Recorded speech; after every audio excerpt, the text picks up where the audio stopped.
Okay, well, thank you and welcome everyone. We'll get started because we want to respect your time and thank you for joining us this evening. My name is Marianne Hladun. I'm the Regional Executive Vice President for PSAC Prairies. And with us, we have a guest presenter tonight, Celia Freitag from the National Negotiations Branch. And we also have Parm Chan, who's a regional representative in Edmonton. So thank you to both of you for helping out. Um, as usual, I would like to open this event with a land acknowledgement. So tonight we have members gathered from all three provinces, and I would like to acknowledge that I'm currently joining you from Treaty 1 territory, the original lands of the Anishinaabe, Cree, Oji-Cree, Dakota, and Dene peoples, and the homeland of the Métis Nation. We also acknowledge that within the Prairie region, we gather together from Treaty 4, Treaty 6, and Treaty 7, and the homeland of the Métis Nation. We are dedicated to ensuring the spirit of reconciliation and all treaties are honored and respected. We respect the treaties that were made on these territories. We acknowledge the harms and mistakes of the past, and we dedicate ourselves to move forward in partnership with Indigenous communities in a spirit of reconciliation and collaboration. And we thank our Indigenous partners for the opportunity to meet today on these lands. So, what we're going to do tonight is give you a little bit of an overview of how bargaining demands are submitted and what happens to them after you submit them online. So Treasury Board bargaining is, of course, we're getting ready for the next round of bargaining, and we're asking members to submit bargaining demands. And so we'll give you a little bit of an update or some information on what happens once you hit that submit button on your computer. And then we'll also have an opportunity for questions. So if you want to know how to frame a demand, if you want to know if something is a demand or if it should go somewhere else, we'll be able to answer those questions. So if through the presentation you have questions, please type them into the Q&A box that you'll find at the bottom. And then we'll go through those questions. If there is an opportunity to open mics and, if you have further questions, we'll take a look at doing that. And then, hopefully you'll have the information you need to submit a great bargaining demand to the next bargaining team for Treasury Board. So just to clarify, we're focusing today on Treasury Board only, not CFIA or Parks or CRA. Those bargaining units have not opened the call for proposals yet. So this is strictly for the 4 Treasury Board bargaining teams that will be going into bargaining starting in the new year. So with that, I would like to invite Celia. Let me just share my screen and I will invite her to, there we go. And slideshow. Yeah, not now. From the beginning. There we go. I actually can't see the slideshow yet, so it might not be quite up yet. Sometimes takes a minute.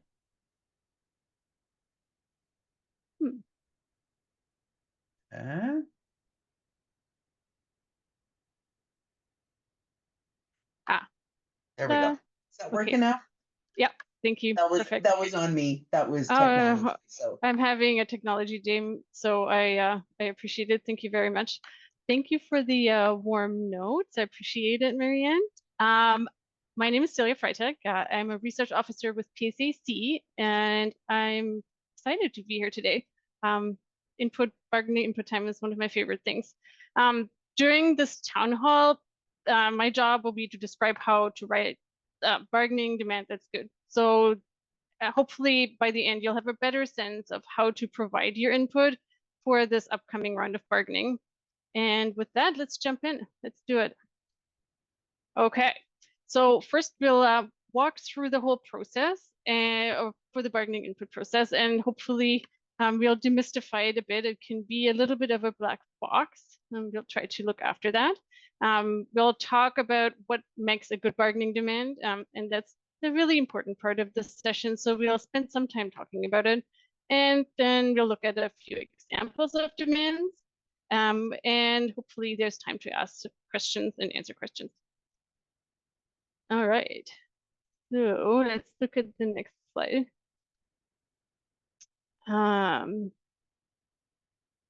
Okay, so the input process, fundamentally, collective bargaining is a democratic process, and that process starts with input from you, the members, and you are really the primary source of bargaining input in each round of bargaining. And that is because you are the experts on your jobs and working conditions, and that's why we need you to share what you know with us. Are there issues regarding working conditions that need to be addressed? You're in a great position to tell the bargaining team exactly what is working, what's not working, and why it's not working.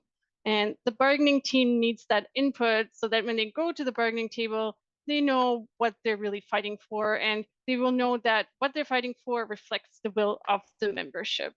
So it's really important that we get lots of input from you. As Marianne was saying, before each round of bargaining, we send out an input call to all the members in that particular bargaining unit. And it happens about 8 months to a year before the expiry of the collective agreement.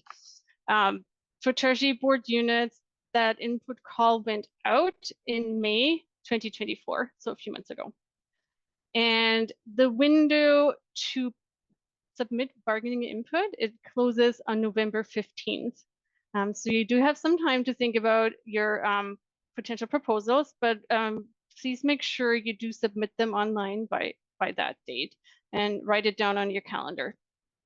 And we are very much, we are very electronic now. We used to have a paper system, but it's actually super easy now to submit a bargaining demand. We have a form online, an electronic submission process, and it's as easy as going online, filling out a form and pressing submit. So the process itself is actually very, very user-friendly.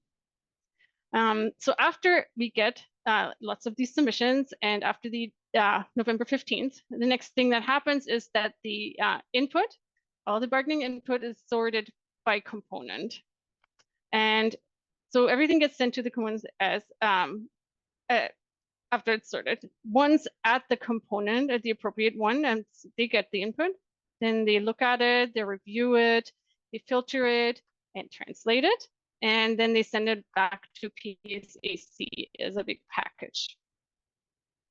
And the way each component sorts and reviews, that's based on their own regulation and practices. So it might be slightly different and in each component, but overall it's a very similar system, I believe.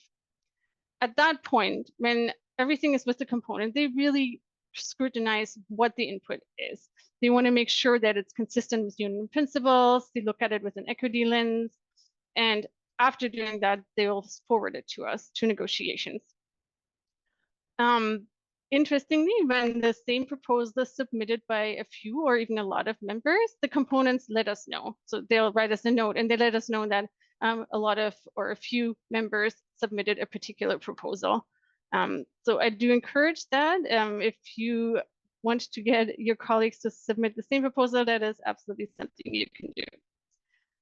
So back at the negotiations branch, we get a very large file, and actually the research officer, myself, for example, we will categorize all the input into useful categories that will be helpful for everyone at the bargaining conference.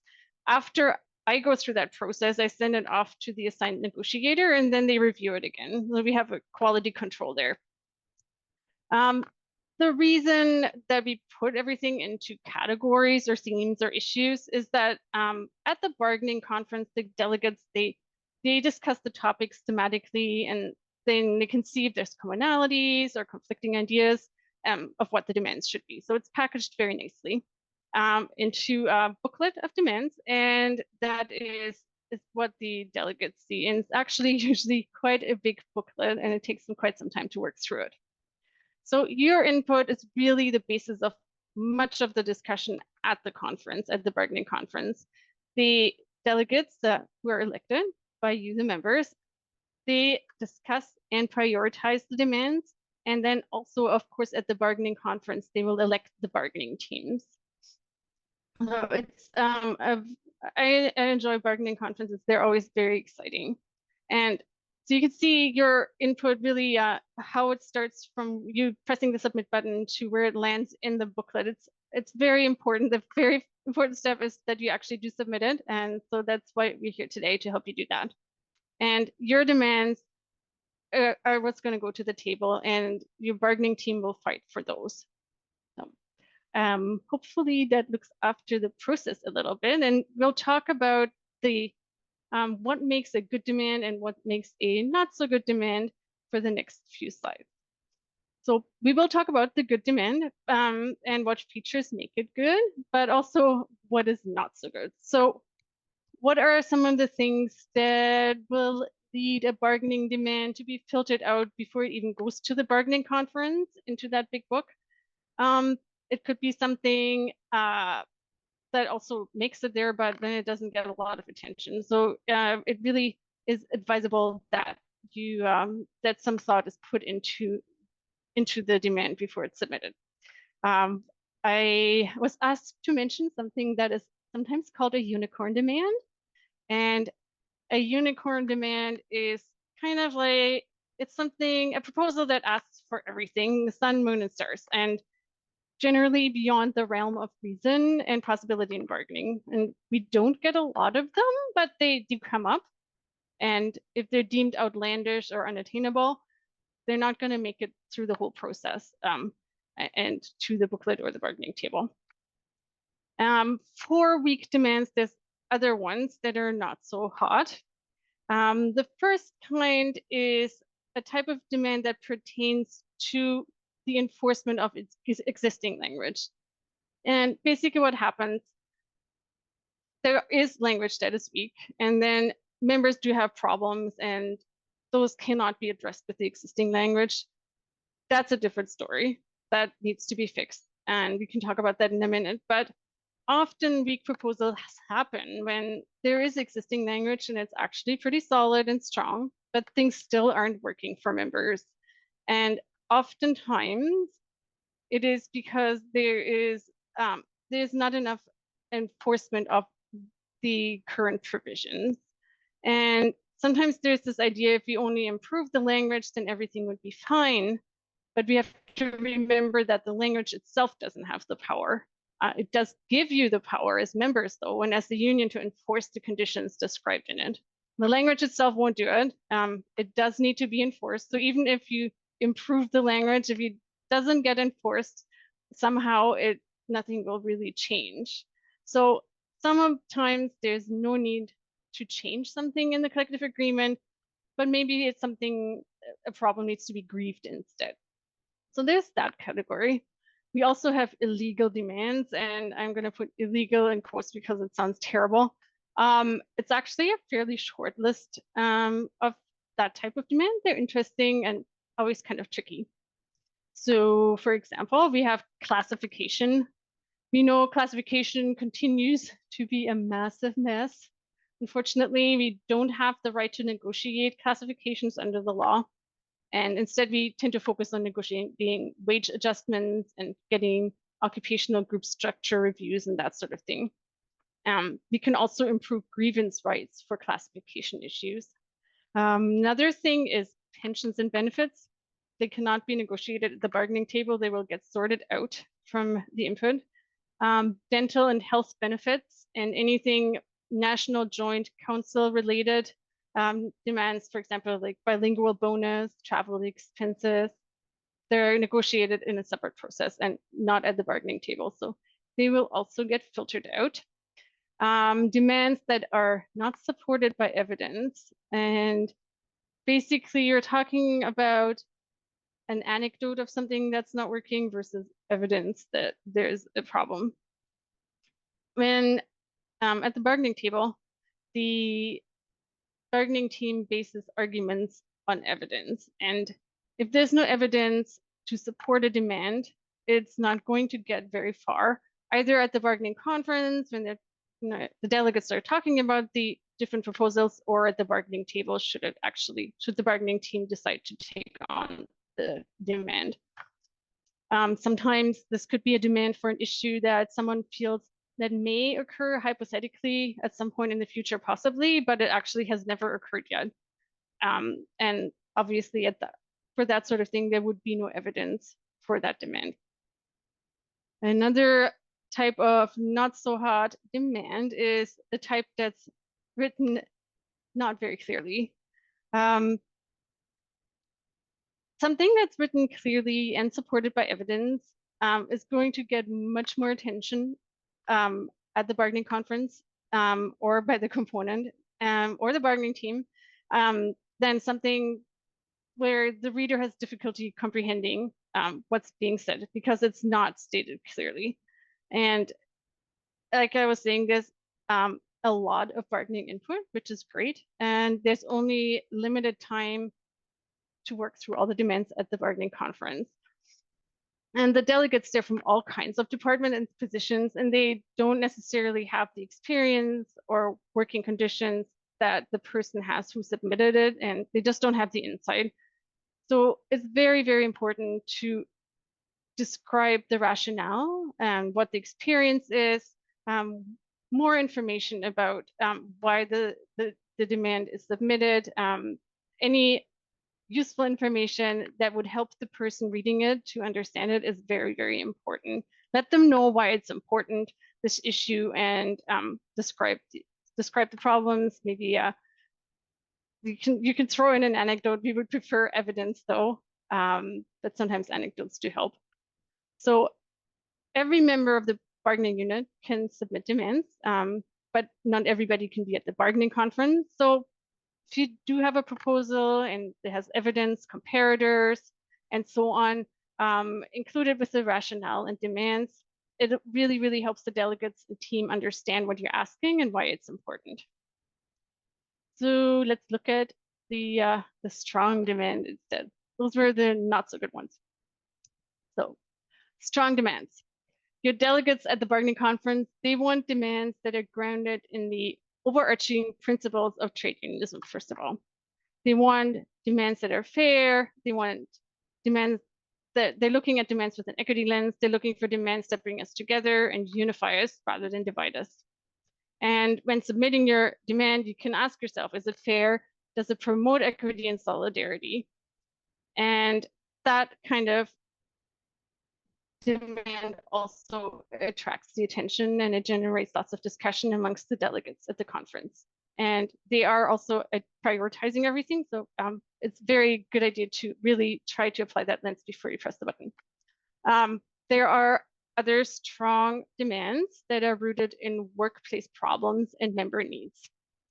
So those are the demands related to significant changes in the workplace that have occurred over the life of the agreement. For example, last year, the wildfires that happened in the north, that's a great example of where we saw a demand for evacuation leave. It was definitely a change from what happened before. So suddenly there's a need for evacuation leave. Also, at a workplace, there could be a change in the technology at your workplace, and you as a member would maybe want more protections around it. There could be a demand that's based on evidence that the reasonable requests made by members are being unreasonably denied by management. We do get quite a few of those. In that case, we would be looking at language to curtail that unreasonable exercise of management rights. Demands that strengthen articles where we have lost grievances because of weak language, those are very strong as well. If you were a union steward or griever and your grievance was denied because the language was unclear or weak and just not enough there, it would be a very good idea. Please do submit that. Submit a demand that clarifies this or strengthens the article, and do mention that grievances were lost regarding that issue. That's very, very helpful for the bargaining team or the delegates as well. And I think we're ready for the next slide. Okay, so these are also strong demands. These are the ones with momentum. And those kinds of demands benefit because they would benefit from another subject or ongoing campaign that's going on. They're really important because it's usually things that you can rally members around, something that builds solidarity and bargaining power. And then at the bargaining table, the bargaining team can say with confidence, this is a priority for our members, or maybe even a strike issue. For example, the compensation advisor retention allowance was achieved because there was lots of pressure exerted by PSAC in regards to Phoenix. So that is a good example of a tie-in. Also, when there are demands based on in-depth studies that we've developed or that have been developed somewhere else, not necessarily by us, those have a much better chance of making headway at the table as well. Demands based on problems that we have been putting sustained pressure on the employer through various union management committees and forums. Those are great if the employer is aware there's a problem and then there's a demand at the bargaining table that is related, that usually is very, very helpful. They cannot deny that there is an issue with that. Basically, this is something concrete to draw on at the bargaining table if there's an ongoing issue. You know, we've been trying to sort this out of committees, it's not working, we need to change the language. And sometimes we can even present minutes of those meetings at the Treasury Board bargaining as evidence. I've never seen it personally, but I believe it does happen. And managers made aware by members repeatedly that those members are unhappy about something and that demand ends up at the bargaining table. That is usually very, very helpful when we discuss it. And the next slide, please. This is another category, and we're going to talk about demands that are based on precedents. And basically the idea is that we are looking to build on other bargaining units or unions that have negotiated something just as they try to build on what we negotiate. So some other bargaining unit got something and we're like, we would like this provision also in our collective agreement because the other public service bargaining unit got it. That's very helpful.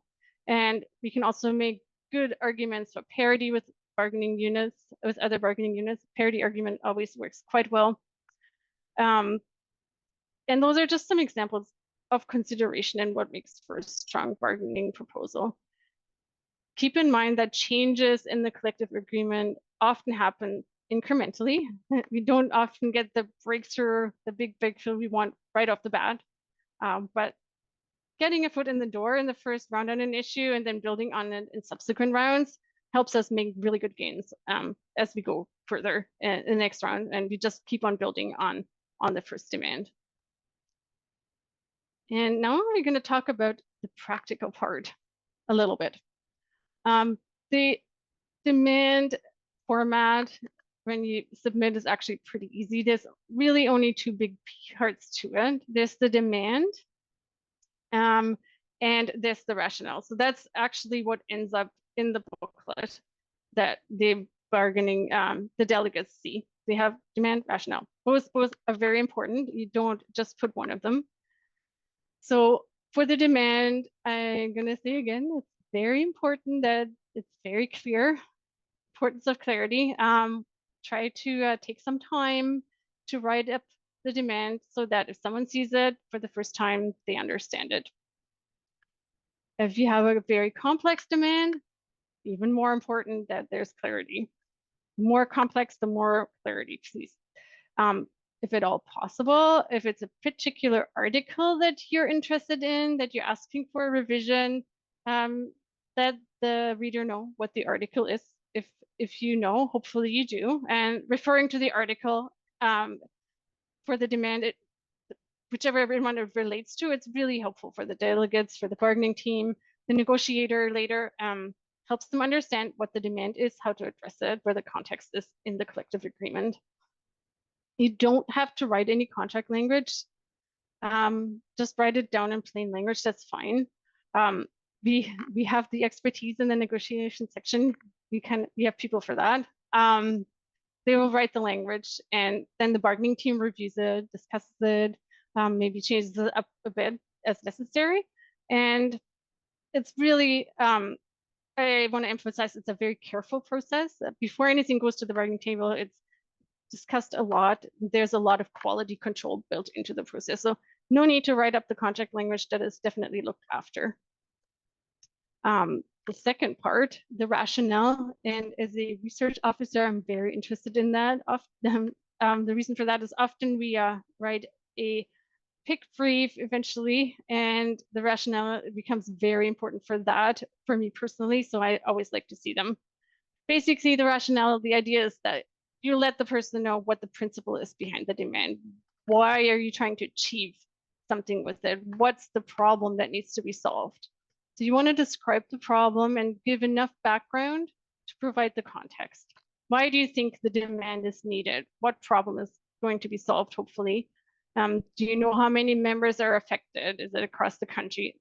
All of that sort of thing and all really helps. So every bit of additional information that you can provide is very helpful for the delegates and the bargaining team when they're looking at putting together that package.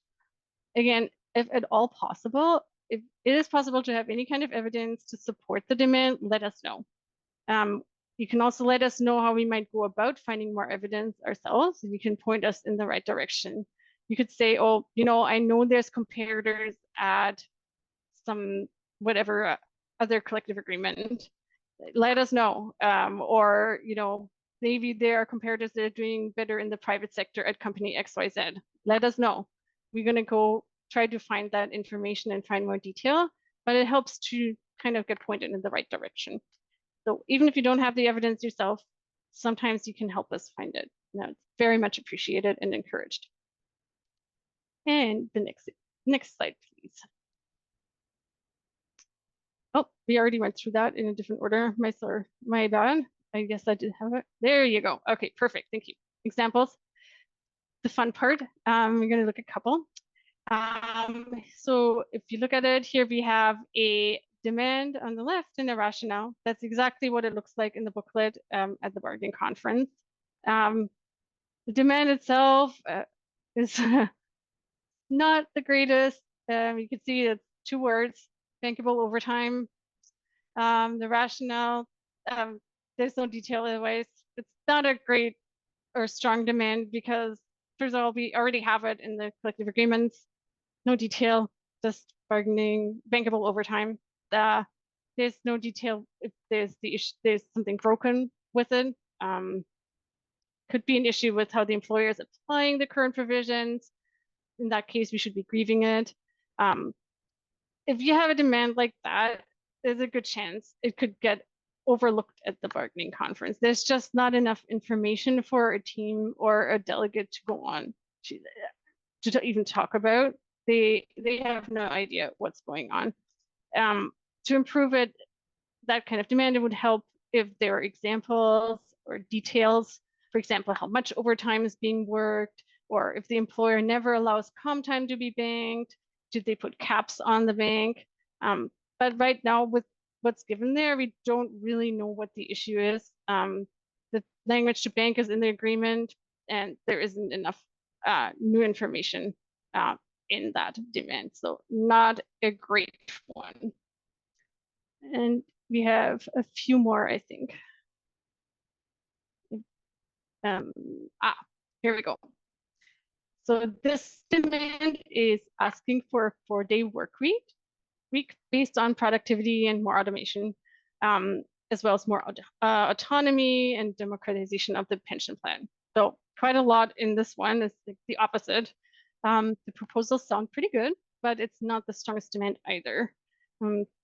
It's actually 2 separate demands. And that's something we want to mention again. 1 demand per form that you fill in. That's really helpful, so it doesn't have to be teased apart. Also, the demand for a 4-day work week is kind of a big ask. Are we going to achieve that in the first round of bargaining? Is it realistic? Nope, probably not. Maybe, probably not, maybe not. Depends on the industry standards, sector comparisons, and so on. Like 4-day work week sounds awesome. It's maybe not the most realistic. Maybe some more information on the rationale would help as well, because as you can see, this person that, well, just go check the demand again if you want a rationale. The second part is about pensions. And again, that's not something we can even discuss. It's not negotiable. So that part of that submission would not make it to the bargaining conference. And it is an interesting proposal for the 4-day work week, and in that it tells us, or the bargaining teams, what's important to our members. But maybe it's not necessarily something for collective bargaining, but it definitely speaks to work-life balance and that it's important for members, and that's an important part as well. So it's strong in that way. And could we get the next example? Okay. You might actually recognize this demand. This demand asks to merge 2 leave entitlements under one article. So volunteer and personal leave to be put under one article, personal leave. And it's a great demand. This one is excellent. It references the article. It gives examples of precedents. It's clear, it's achievable. And in fact, it went forward at a previous bargaining conference and it was achieved. So great example of a demand of what is possible. And hopefully that's the kind of demand that everyone is going to submit now. And I think we have one more. Yes. Okay. So this is another good example. It's a well-written demand. And this one is asking for allowances and premiums to be increased at the same rate as general economic increases. It's logical, it's clear rationale that will give the delegates and bargaining teams something to talk about and discuss at the conference. There's no comparator or article number, but if a demand like this generates great discussion and becomes a priority, then the research officers, negotiators, and teams, they'll figure out a way to incorporate it into the proposal package. So if it generates lots of discussion and interest and it gets prioritized, then a bit more work goes into it on our end, but it probably makes it into the package. And those are just a few examples of good proposals, some weaker ones that may not get traction, but hopefully it did give you some idea of what you want to submit. And again, as a research officer, please make it clear, provide that rationale, and press the submit button. And hopefully we'll see lots of your demands soon.